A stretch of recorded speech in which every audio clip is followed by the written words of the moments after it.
Hello, Warrenmont World History teachers. Mr. Maloney here again, bringing you day 4 of the Cold War PowerPoint. This will be the last day of the Cold War PowerPoint. We are picking up where Mr. Glazer left off yesterday, and we are at Iraq versus Iran in war, 1980 to 1987. So at this point, the United States has been getting involved with a lot of action throughout the world. Iraq and Iran were enemies that didn't like each other in the Middle East. The people who live in Iran are Persian Arabs. They are mostly Shiite Muslims. And the people in Iraq are, for the most part, Sunni Muslims, and they're Arabic descent. And they don't necessarily like each other. They have different types of leaders. They believe in different kind of governments, even though both are totalitarian. They have different concepts for what they liked. So the United States used to be friends with Iran, but they were no longer friends with Iran. Iraq had a leader named Saddam Hussein, who was a vicious leader, a totalitarian leader, but he didn't like Iran and we didn't like Iran. So we befriended Saddam Hussein and gave him a lot of money and gave him arms to fight the Iranians, even brought him into the United States, even came to Detroit at one point, got the key to the city of Detroit. So the United States supported Iraq in its war versus Iran. And this war was a brutal war, went on for 7.5 years.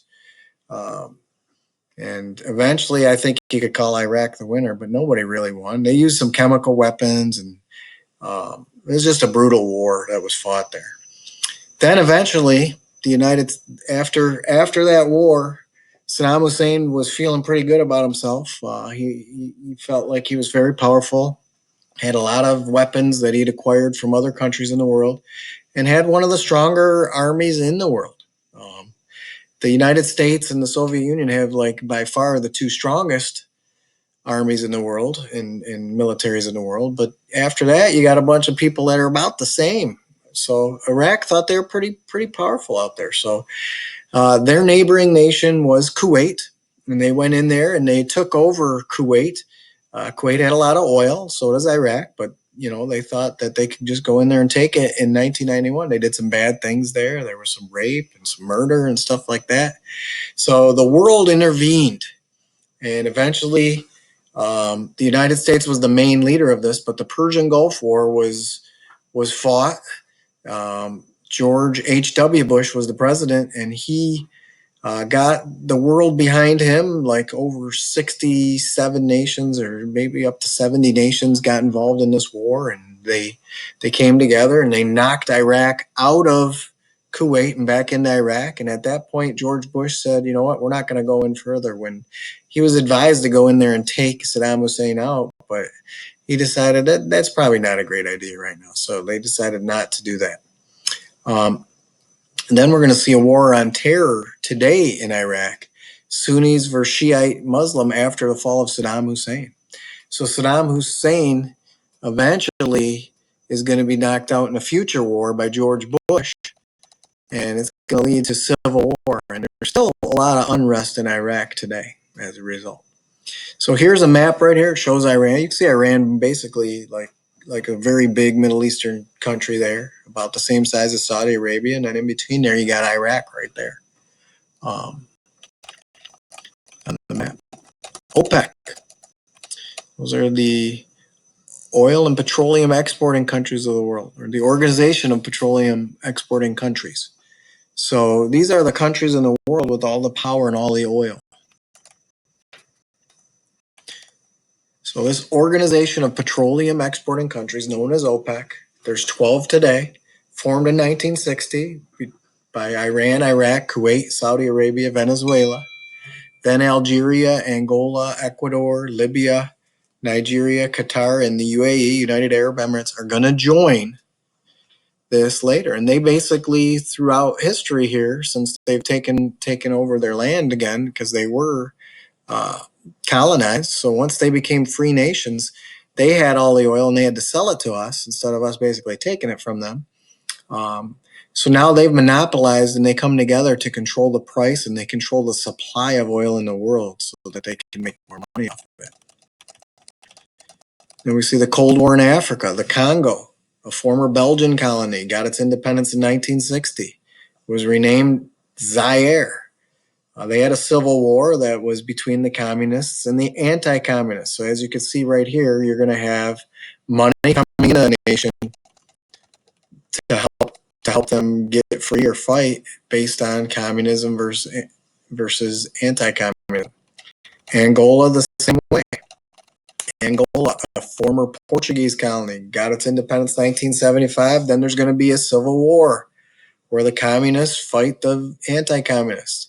You're going to see support for the communists by the Soviet Union and Cuba, and support of the anti-communists by the United States and South Africa.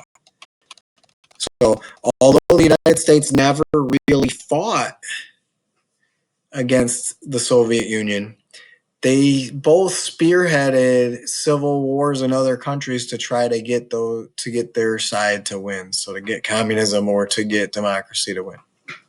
Then the Cold War eventually is going to reach Latin America, such as in Cuba. We're going to see independence from Spain in 1898. Cuba is an ally of the United States at the time, one of our good friends. In 1959, that's when Fidel Castro, a guy who previously was cut by the New York Yankees. Too bad the New York Yankees didn't take him on their team. He's going to become a general in their military, and he's going to seize control and take over the country. He's going to get the military on his side, and he's going to create a communist dictatorship, and he's going to have the support of the Soviet Union. And in 1961, we're going to see a Bay of Pigs fiasco. So when Castro takes over, a lot of these people in Cuba are going to actually flee Cuba, and they're going to try to get out of the nation. They go to Miami, Florida, which is about 90 miles away from Cuba. So they leave there. So, a few thousand of them go there. So the United States is going to give them some weapons. They're going to give them some training, and they're going to send them back in there to go try to take back Cuba as a democracy. So we promised them that we're going to bomb some air bases for them. We're going to bomb the beach so that they can get in there and they can start the fight to try to take over the country again.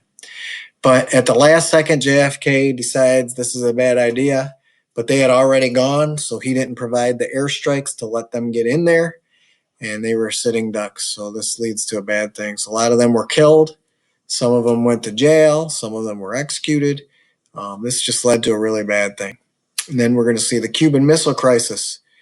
October of 1962, as a result of the Bay of Pigs, Fidel Castro did not trust that the United States wasn't going to try to take them over again.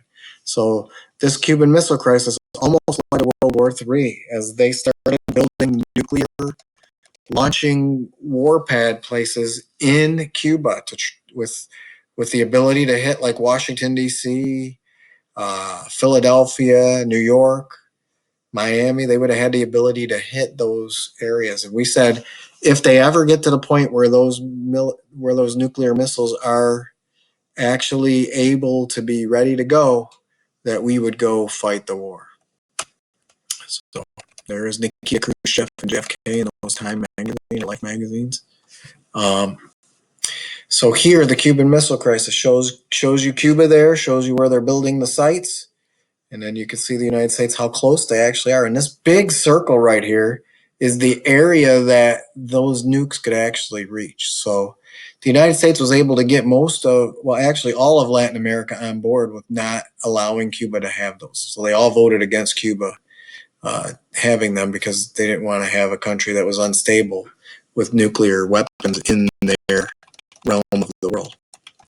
So here are the figureheads right here. Fidel Castro in the middle. JFK is our president. And there's Nikita Khrushchev, the Soviet leader at the time.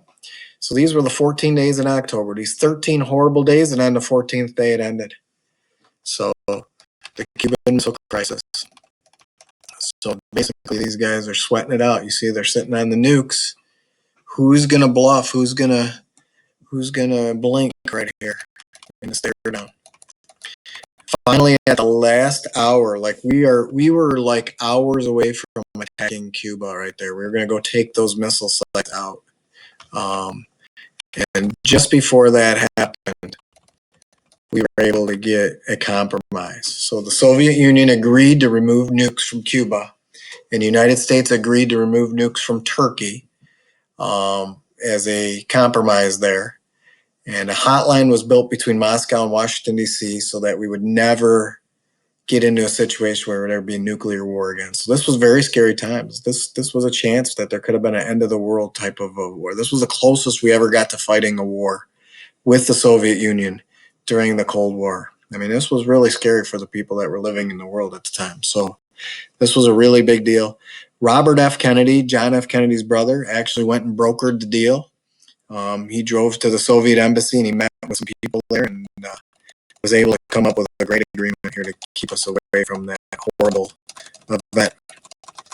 Other things in the Cold War here, non-aligned nations, those were nations that were not on either side during the Cold War. They were neutral. So they didn't choose sides in the communist versus anti-communist platform that was going on worldwide. These countries were India, Yugoslavia, and many African nations.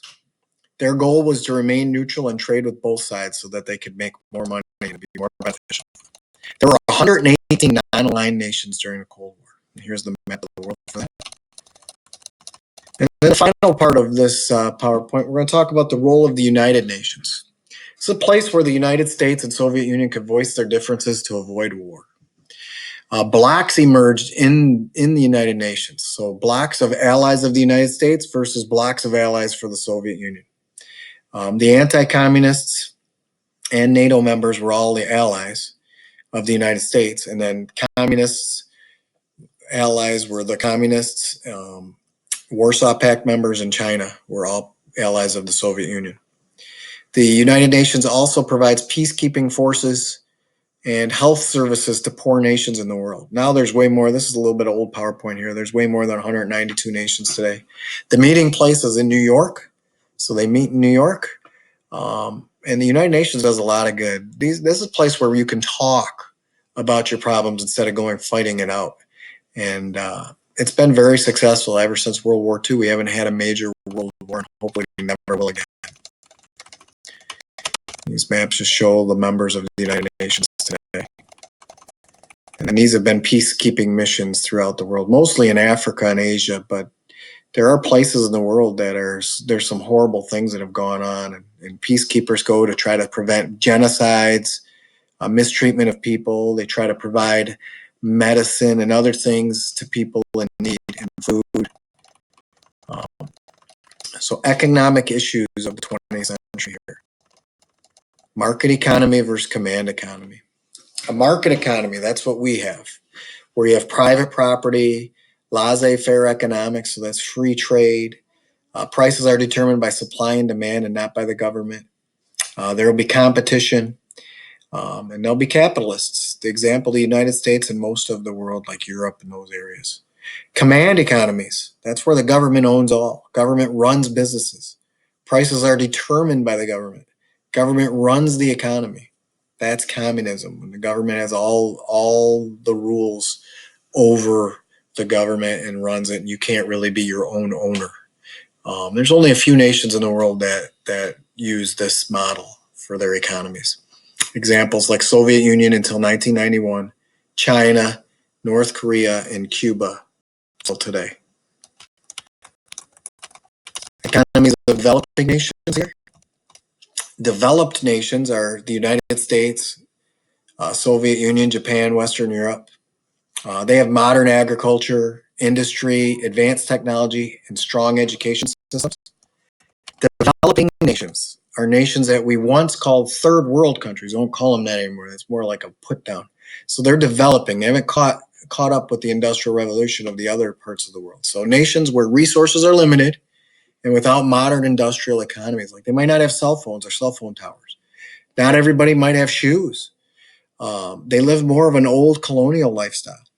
So this is most of Africa, Asia, former colonies in the world. Those are the developing nations of the world today. So this map right here shows you developed and developing nations in the world right here.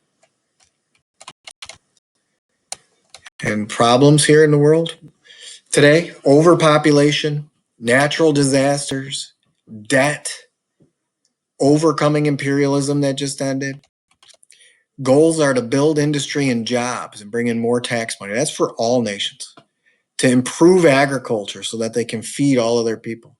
control population, so educate people so that populations don't get so high that you can't control your people and feed your people and stop disease from getting around and stuff like that. So that is basically it for the Cold War PowerPoint. Um, we'd like to thank you for listening and hopefully filling out your study guides and getting your work done. As you know, all these assignments are due on the Sunday of the week that you get it, and you'll get your new assignments on Monday. If you have any questions, as always, you can email me, Mr. Maloney, or Mr. Glazer at his email address, depending on what class you're in. And just get a hold of us. We need you to go on Schoology and do your work and get that in so you can get the credit. If you have any questions, just let us know. Thank you. Have a great day. Stay safe and stay healthy.